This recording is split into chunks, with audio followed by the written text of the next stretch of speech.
Egun on guztioi eta ongi etorri gaurko agerraldi honetara. Joseba Musika parte hartze zuzendaria eta biok emango dugu gaurko agerraldia. Aurrekontu irekien ingurukoa nahi dugu gaurkoa izatea. Proiektu hau azaldu nahi dizuegu, ze prozesu burutu dugun eta zer egingo dugun gaurtik aurrera honi dagokionez.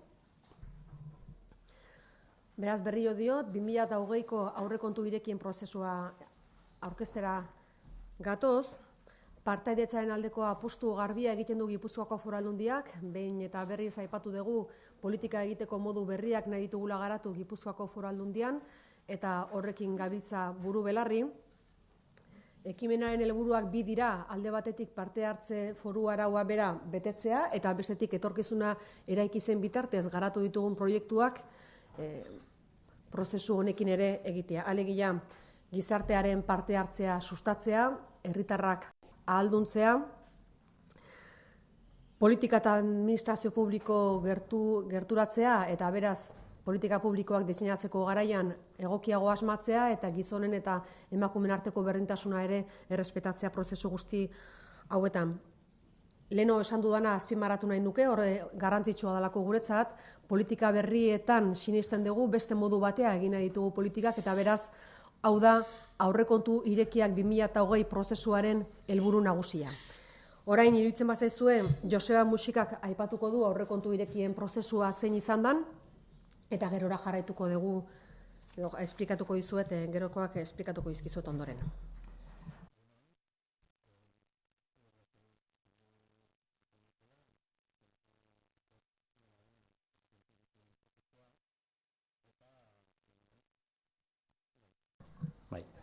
Egun hon, eta esaten ari nintzen bezala, Aiderrek azaldu dizuedan bezala, nik azalduko dizuet nola den aurrekontu irekien prozesua, eta lehenik eta behin aipatu nahi dizuet, pasadan legealditik gabiltzala aurrekontu irekien ekimenarekin. 3 urte jarraian gauzatu dira aurrekontu ireki bezala ezagutzen den proiektu hau, 2016, 2017 eta 2018 urtean egin ziren, eta datuei heldu ezkero, nik esango nuke orain arteko balantzea baikorra dela, besteak beste 8.676 pertsonak parte hartu zutelako 2016, 2017 eta 2018ko ekitaldi horietan edo ekimen horietan, eta baita ere 22.117 proposamen jaso genituelako. 2019ko ekimenari dagokionez, lehenik eta behin aipatu nahi dizuet urte konplexua izan degula, hainbat hauteskunde prozesu egon direlako tartean, eta ondorioz proiektua garatu ahal izateko epe erabilgarriak nabarmen murriztu zitzaizkulako. Ezaztu, apirilak eta maietzan hauteskundeak izan genitula, eta horrek nabarmenki esan dudan bezala epe erabilgarriak murriztu zituen.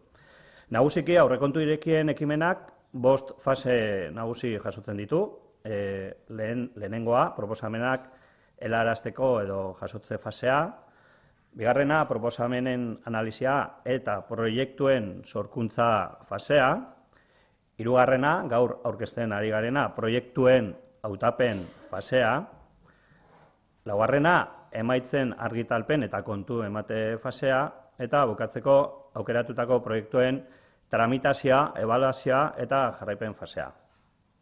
Herritarren proposamenak jasotzeko fasea 2019ko martxoaren 1-tik 31 bitartean gauzatu genuen, eta 290.000 galdetegi buzionatu ziren. Herritar eta elkarteen proposamenak jasotzeko helburu nagusiarekin. Proposamenak noski, aldundiko politiken inguruan egin beharrekoak ziren. Baita ere, 12 topaketa egin genituen lurraldean zehar, 400 eta 71 parte hartzaileekin. Guztira, aurtengoan, 1.083 ekarpen jaso dira. Gizarte politika, mugikortasuna eta ekonomia gaiak izan zirelarik aipatuenak. Eta martxotik honea zer? Martxotik honea, etxe barruko lana egin dugu, jasotako proposamenak kodifikatu, aztertu, beraien bidegarritasun azterketa teknikoa egin, eta ondoren proiektuei forma eman.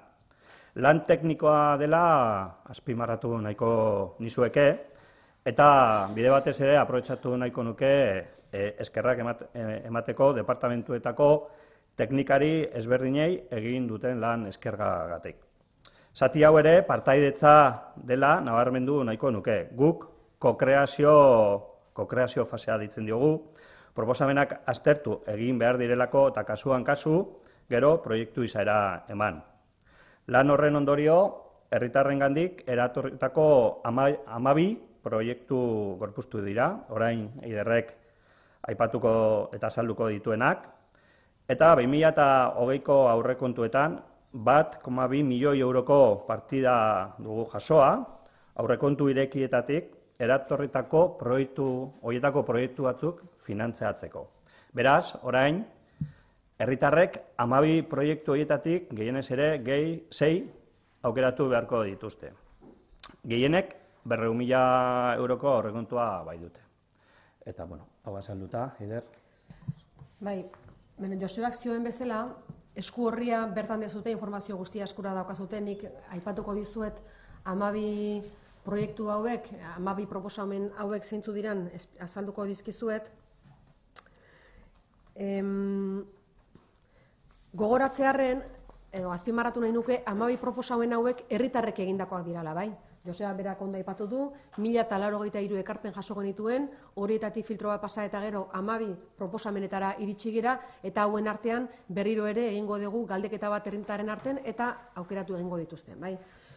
Aukeratutako proiektuak hauek dira, proposatu dituzten proiektuak. Lehenengoa, gaixotasun larrien aurkako ikerketa, hor eskatzen dutena da, gaixotasun larrien inguruan ikerketak sustatzea, eta horretarako diru laguntza bat bideratuko da, 400.000 eurokoa izango litzateke.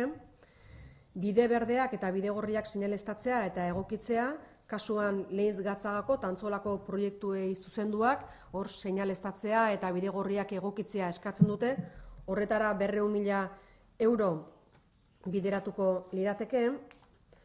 Indarkeria matxista prebenitzea gazteen artean, horre lanketa egongo litzateke eskoletan eta abar ikusentzunezko materialak prestatuz, 400.000 euroko aurrekontua izango luke honek.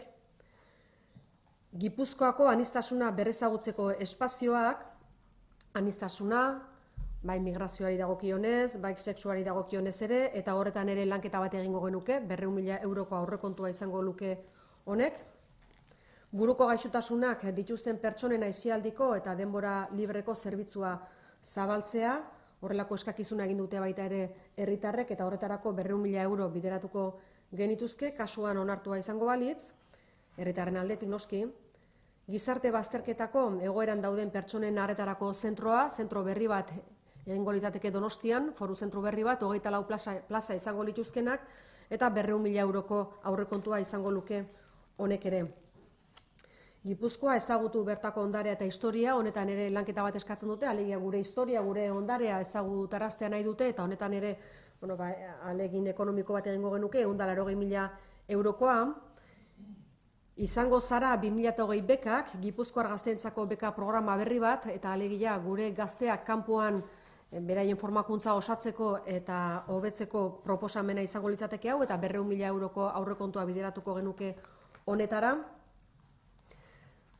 Proposatutako beste egitasmoetako bat, emakumeen artean jarduera fisikoa sustatzea, 400.000 euroko aurrekontua bideratuko genukelarik honetara.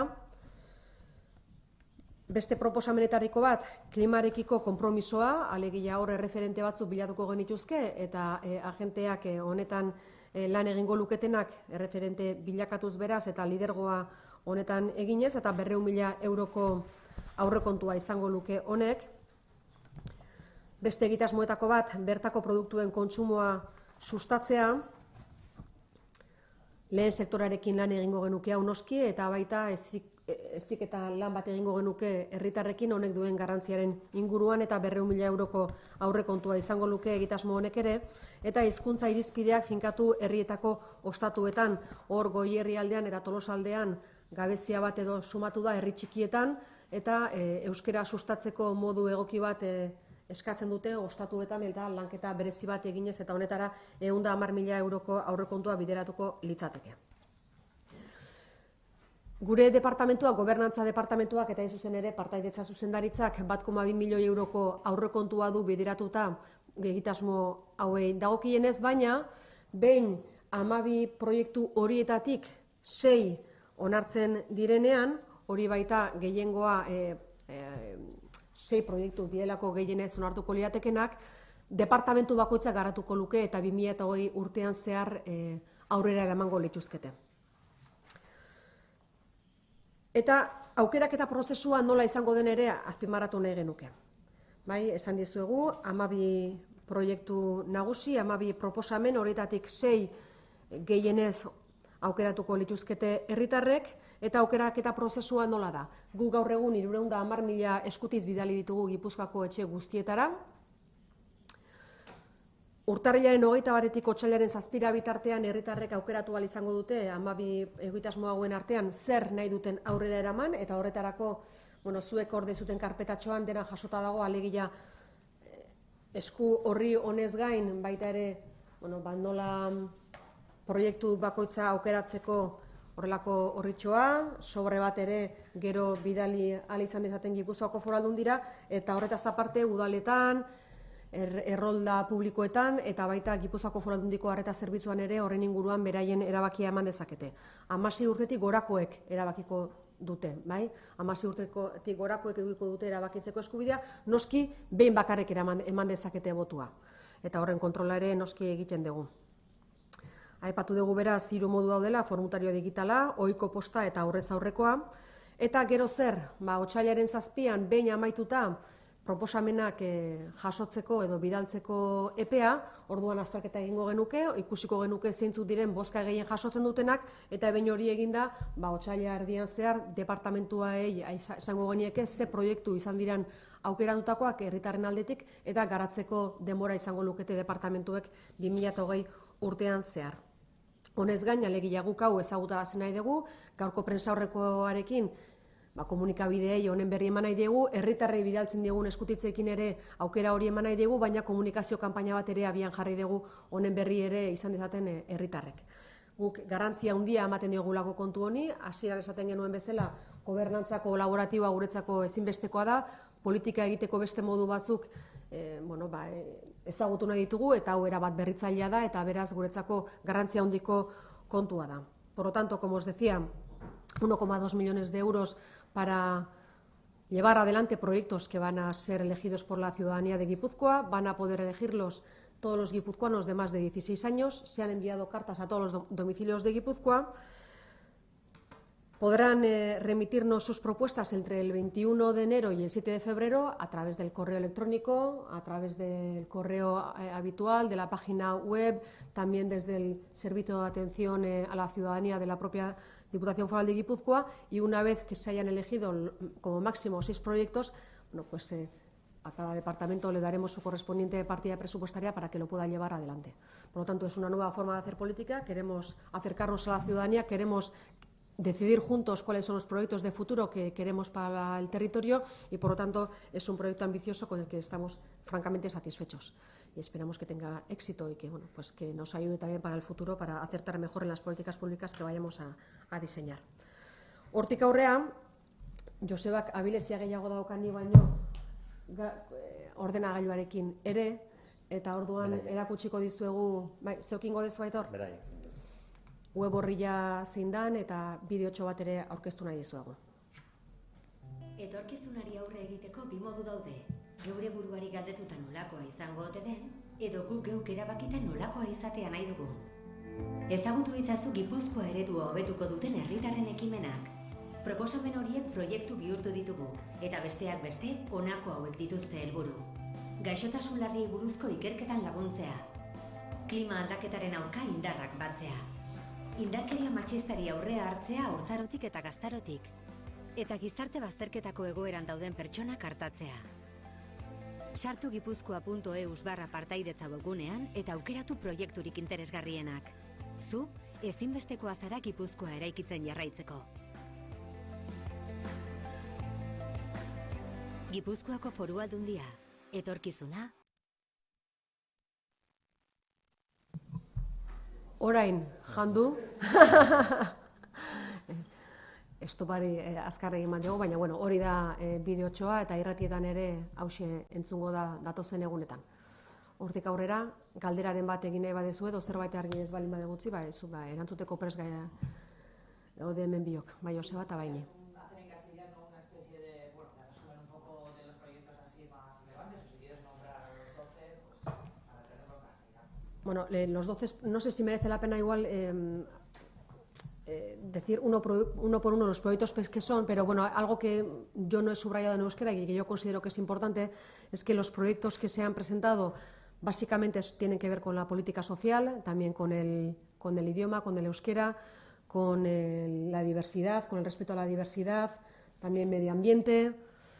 Considero que la lectura que hacemos nosotros de los proyectos que han presentado los ciudadanos y ciudadanas de Guipúzcoa es que la gente es muy sensible a este tipo de cuestiones y por lo tanto para nosotros también es importante que tengan esta especial sensibilidad para con esos temas tan importantes como son la protección social, el euskera, el medio ambiente.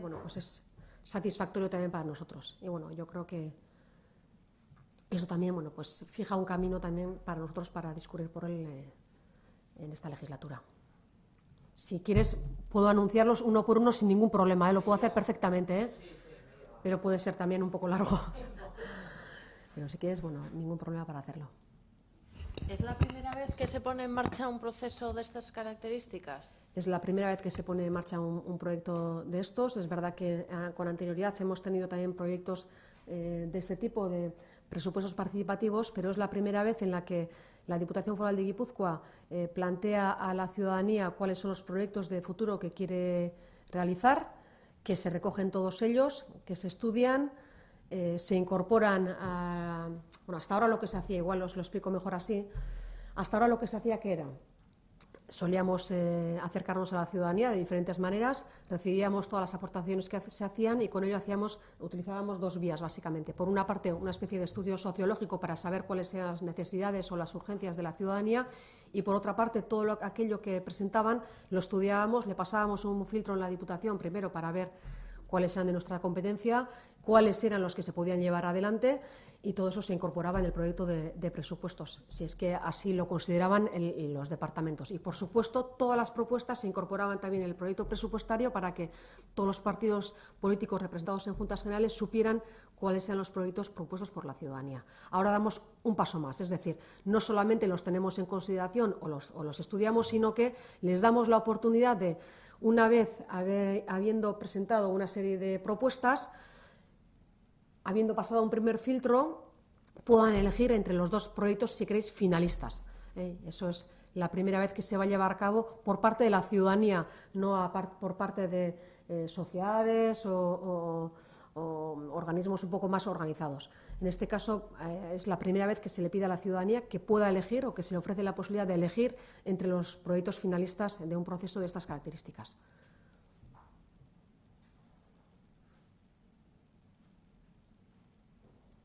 Bestelakorik? Zeuek ere animatzen zaituztegu horrelakoetan parte hartzea, zuek ere sensible izango zaten noski, eta 16 urte baino gehiago badaukazuela, uste dut, gu geu dauzkagun bezalaxe. Hortik aurrea, eskerrak ematea bestik etzaigu gelditzen. Egun hona izan dezazuela danok.